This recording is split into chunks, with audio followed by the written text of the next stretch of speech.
Hello friends, നമ്മുടെ പുതിയൊരു വീഡിയോയിലേക്ക് എല്ലാ കൂട്ടുകാർക്കും സ്വാഗതം.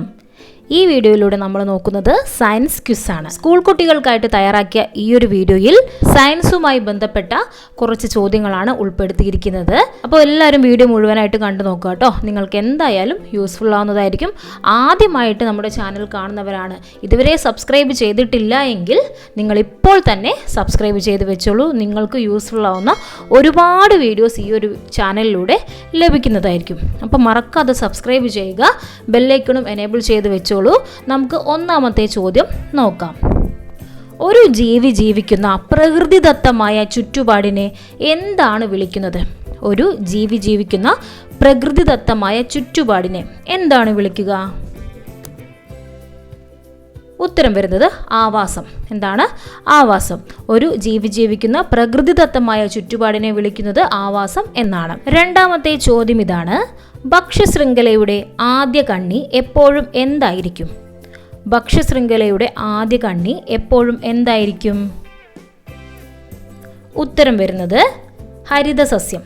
ഭക്ഷ്യശൃംഖലയുടെ ആദ്യ കണ്ണി എപ്പോഴും എന്തായിരിക്കും? ഹരിതസസ്യമായിരിക്കും. അവസാന കണ്ണിയായി വരുന്നത് പൊതുവെ മാംസഭോജികളുമായിരിക്കും. അടുത്ത ചോദ്യം ഇതാണ്: കാന്തങ്ങൾ നിർമ്മിക്കാൻ ഉപയോഗിക്കുന്ന ലോഹസങ്കരം ഏതാണ്? കാന്തങ്ങൾ നിർമ്മിക്കാൻ ഉപയോഗിക്കുന്ന ലോഹസങ്കരം ഏതാണ്? ഉത്തരം വരുന്നത് അൽനിക്കോ. കാന്തങ്ങൾ നിർമ്മിക്കാൻ ഉപയോഗിക്കുന്ന ലോഹസങ്കരമാണ് അൽനിക്കോ. അലൂമിനിയം, നിക്കൽ, കൊബാൾട്ട് എന്നീ ലോഹങ്ങൾ ചേർത്തുണ്ടാക്കുന്ന അൽനിക്കോ ആണ് കാന്തങ്ങൾ നിർമ്മിക്കാൻ ഉപയോഗിക്കുന്ന ലോഹസങ്കരം. അടുത്തത്: ശരീരത്തിലെ ഏറ്റവും ബലമുള്ള എല്ലുകൾ ഏതാണ്? ശരീരത്തിലെ ഏറ്റവും ബലമുള്ള എല്ലുകൾ ഏതാണ്? ഉത്തരം കീഴ്ത്താടി എല്ലുകളാണ്. ശരീരത്തിലെ ഏറ്റവും ബലമുള്ള എല്ലുകൾ ഏതാണ്? കീഴ്ത്താടി എല്ലുകളാണ്. അടുത്ത ചോദ്യം നോക്കിക്കോളൂ. മനുഷ്യ ശരീരത്തിലെ ഏറ്റവും വലിയ അസ്ഥി ഏതാണ്? മനുഷ്യ ശരീരത്തിലെ ഏറ്റവും വലിയ അസ്ഥി ഏതാണ്?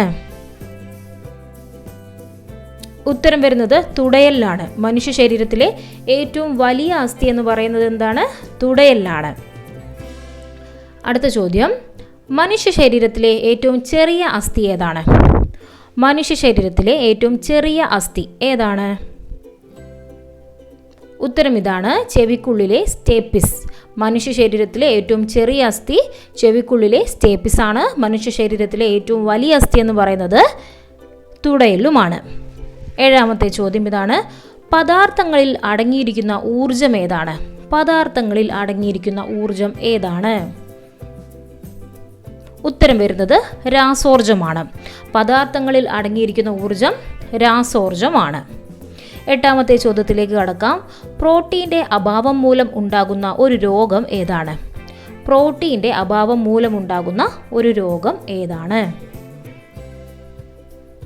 ഉത്തരം ക്വാഷിയോർക്കർ. പ്രോട്ടീൻ്റെ അഭാവം മൂലമുണ്ടാകുന്ന ഒരു രോഗമാണ് ക്വാഷിയോർക്കർ. ഭക്ഷ്യവസ്തുക്കളിൽ അന്നജം ഉണ്ടോ എന്ന് കണ്ടെത്താനുള്ള ടെസ്റ്റ് ഏതാണ്? ഭക്ഷ്യവസ്തുക്കളിൽ അന്നജം ഉണ്ടോ എന്ന് കണ്ടെത്താൻ ഉപയോഗിക്കുന്ന ടെസ്റ്റ് ഏതാണ്? ഉത്തരം അയഡിൻ ടെസ്റ്റ്. ഭക്ഷ്യവസ്തുക്കളിൽ അന്നജം ഉണ്ടോ എന്ന് കണ്ടെത്താനുള്ള ടെസ്റ്റാണ് അയഡിൻ ടെസ്റ്റ്. പത്താമത്തെ ചോദ്യം: സസ്യങ്ങൾ ആഹാരം നിർമ്മിക്കുന്ന പ്രവർത്തനത്തെ എന്താണ് വിളിക്കുന്നത്?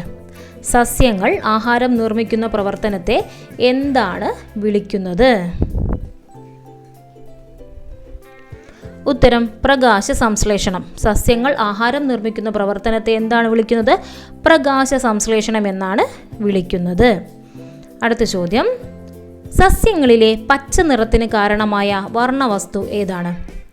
സസ്യങ്ങളിലെ പച്ച നിറത്തിന് കാരണമായ വർണ്ണവസ്തു ഏതാണ്? ഉത്തരം ഹരിതകം. സസ്യങ്ങളിലെ പച്ച നിറത്തിന് കാരണമായ വർണ്ണവസ്തുവാണ് ഹരിതകം. അടുത്ത ചോദ്യം: വാസസ്ഥലത്തിനായി മാത്രം ആതിഥേയ സസ്യങ്ങളെ ആശ്രയിക്കുന്ന സസ്യങ്ങളെ എന്താണ് വിളിക്കുന്നത്? വാസസ്ഥലത്തിനായി മാത്രം ആതിഥേയ സസ്യങ്ങളെ ആശ്രയിക്കുന്ന സസ്യങ്ങളെ എന്താണ് വിളിക്കുന്നത്? ഉത്തരം എപ്പിഫൈറ്റുകൾ. മരവാഴ ഉൾപ്പെടെയുള്ള ഓർക്കിഡുകൾ എപ്പിഫൈറ്റുകൾക്ക് ഉദാഹരണമാണ്. ഇവ വാസസ്ഥലത്തിനായി മാത്രമാണ് ആതിഥേയ സസ്യങ്ങളെ ആശ്രയിക്കുന്നത്. അടുത്ത ചോദ്യം ഇതാണ്: സാന്തോഫിൽ എന്ന വർണ്ണകം ഏത് നിറമാണ് നൽകുന്നത്? സാന്തോഫിൽ എന്ന വർണ്ണകം ഏത് നിറമാണ് നൽകുന്നത്? ഉത്തരം മഞ്ഞ നിറം. സാന്തോഫിൽ എന്ന വർണ്ണകം നൽകുന്ന നിറം മഞ്ഞയാണ്. അടുത്ത ചോദ്യം: മലമ്പനി ഏത് ജീവിയിലൂടെ പകരുന്ന രോഗമാണ്? മലമ്പനി ഏത് ജീവിയിലൂടെ പകരുന്ന രോഗമാണ്? ഉത്തരം കൊതുകിലൂടെ പകരുന്നൊരു രോഗമാണ് മലമ്പനി. കൊതുകിലൂടെ പകരുന്നൊരു രോഗമാണ് മലമ്പനി. അടുത്ത ചോദ്യം ഇതാണ്: സാർവിക ലായകം എന്നറിയപ്പെടുന്നത് എന്താണ്? സാർവിക ലായകം എന്ന് അറിയപ്പെടുന്നത് എന്താണ്? ഉത്തരം ജലം. സാർവിക ലായകം എന്നറിയപ്പെടുന്നത് എന്താണ്? ജലമാണ്. ജലത്തിന് നിരവധി വസ്തുക്കളെ ലയിപ്പിക്കാനുള്ള കഴിവുണ്ട്. അതിനാലാണ് ജലം സാർവിക ലായകം എന്നറിയപ്പെടുന്നത്. അടുത്ത ചോദ്യം: വിത്ത് മുളയ്ക്കുമ്പോൾ ആദ്യം പുറത്തു വരുന്നത് എന്താണ്? വിത്ത് മുളയ്ക്കുമ്പോൾ ആദ്യം പുറത്തു വരുന്നത് എന്താണ്? ഉത്തരം ബീജമൂലം. വിത്ത് മുളയ്ക്കുമ്പോൾ ആദ്യം പുറത്തു വരുന്നത് ബീജമൂലമാണ്. വിത്ത് മുളയ്ക്കുമ്പോൾ പുറന്തോട് പൊട്ടി ആദ്യം ബീജമൂലവും പിന്നീട് ബീജശീർഷവും പുറത്തു വരുന്നു. ബീജമൂലം ചെടിയുടെ വേരായി മാറുകയും ബീജശീർഷം തണ്ടും ഇലയുമായി മാറുകയാണ് ചെയ്യുന്നത്. അടുത്ത ചോദ്യം: വിദ്യാഭ്യാസ ആവശ്യങ്ങൾക്കായുള്ള കൃത്രിമോപഗ്രഹം ഏതാണ്? ഉത്തരം എഡ്യൂസാറ്റ്. വിദ്യാഭ്യാസ ആവശ്യങ്ങൾക്കായുള്ള കൃത്രിമോപഗ്രഹമാണ് എഡ്യൂസാറ്റ്. അടുത്ത ചോദ്യത്തിലേക്ക് കടക്കാം. തുമ്പ റോക്കറ്റ് വിക്ഷേപണ കേന്ദ്രം ഏതു ജില്ലയിൽ സ്ഥിതി ചെയ്യുന്നു? തുമ്പ റോക്കറ്റ് വിക്ഷേപണ കേന്ദ്രം ഏതു ജില്ലയിലാണ് സ്ഥിതി ചെയ്യുന്നത്?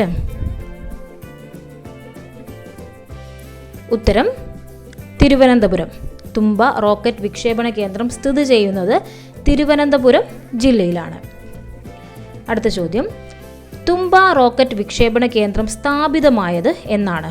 തുമ്പ റോക്കറ്റ് വിക്ഷേപണ കേന്ദ്രം സ്ഥാപിതമായത് എന്നാണ്?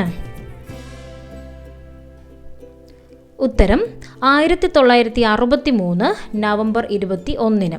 1963 നവംബർ 21 തുമ്പ റോക്കറ്റ് വിക്ഷേപണ കേന്ദ്രം സ്ഥാപിതമായത്. അപ്പോൾ ഈ ഒരു ഡേറ്റ് മറക്കാതെ പഠിച്ചു വെക്കുക കേട്ടോ. അടുത്ത ചോദ്യം: സതീഷ് ധവാൻ സ്പേസ് സെന്റർ എവിടെ സ്ഥിതി ചെയ്യുന്നു? സതീഷ് ധവാൻ സ്പേസ് സെന്റർ എവിടെ സ്ഥിതി ചെയ്യുന്നു? ഉത്തരം ആന്ധ്രാപ്രദേശിലെ ശ്രീഹരിക്കോട്ടയിൽ. സതീഷ് ധവാൻ സ്പേസ് സെന്റർ എവിടെയാണ് സ്ഥിതി ചെയ്യുന്നത്? ആന്ധ്രാപ്രദേശിലെ ശ്രീഹരിക്കോട്ടയിലാണ് സ്ഥിതി ചെയ്യുന്നത്. അടുത്ത ചോദ്യം ഇതാണ്: ഇന്ത്യൻ ബഹിരാകാശ പദ്ധതിയുടെ പിതാവ് എന്നറിയപ്പെടുന്നത് ആരാണ്? ഇന്ത്യൻ ബഹിരാകാശ പദ്ധതിയുടെ പിതാവ് എന്നറിയപ്പെടുന്നത് ആരാണ്?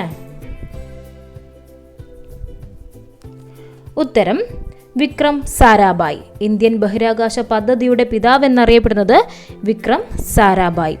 ഇദ്ദേഹത്തോടുള്ള ബഹുമാനാർത്ഥമാണ് തിരുവനന്തപുരത്തെ ബഹിരാകാശ ഗവേഷണ സ്ഥാപനത്തിന് വിക്രം സാരാഭായ് സ്പേസ് സെന്റർ എന്ന് പേരു നൽകിയത്. ഓക്കെ, അടുത്ത ചോദ്യത്തിലേക്ക് കടക്കാം. കുഞ്ഞുങ്ങളെ പ്രസവിച്ചു പാലൂട്ടി വളർത്തുന്ന ജീവികൾ എന്താണ് അറിയപ്പെടുന്നത്?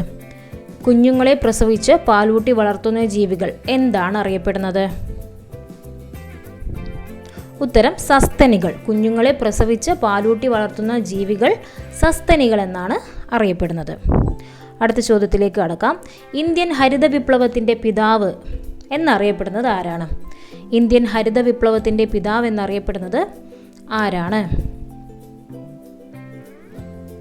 ഉത്തരം MS സ്വാമിനാഥനാണ്. ഇന്ത്യൻ ഹരിത വിപ്ലവത്തിൻ്റെ പിതാവ് എന്നറിയപ്പെടുന്നത് ആരാണ്? MS സ്വാമിനാഥൻ. കേന്ദ്ര തോട്ടവിള ഗവേഷണ കേന്ദ്രം സ്ഥിതി ചെയ്യുന്നത് എവിടെയാണ്?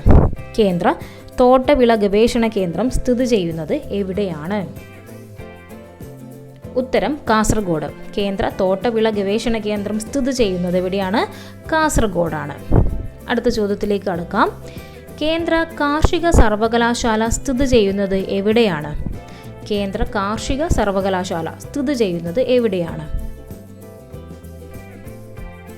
ഉത്തരം മണ്ണുത്തി. തൃശ്ശൂർ ജില്ലയിലെ മണ്ണുത്തിയിലാണ് കേന്ദ്ര കാർഷിക സർവകലാശാല സ്ഥിതി ചെയ്യുന്നത്. ശാസ്ത്രീയമായി പട്ടുനൂൽ പുഴു വളർത്തൽ അറിയപ്പെടുന്നത് എന്താണ്? ശാസ്ത്രീയമായി പട്ടുനൂൽ പുഴു വളർത്തൽ അറിയപ്പെടുന്നത് എന്താണ്?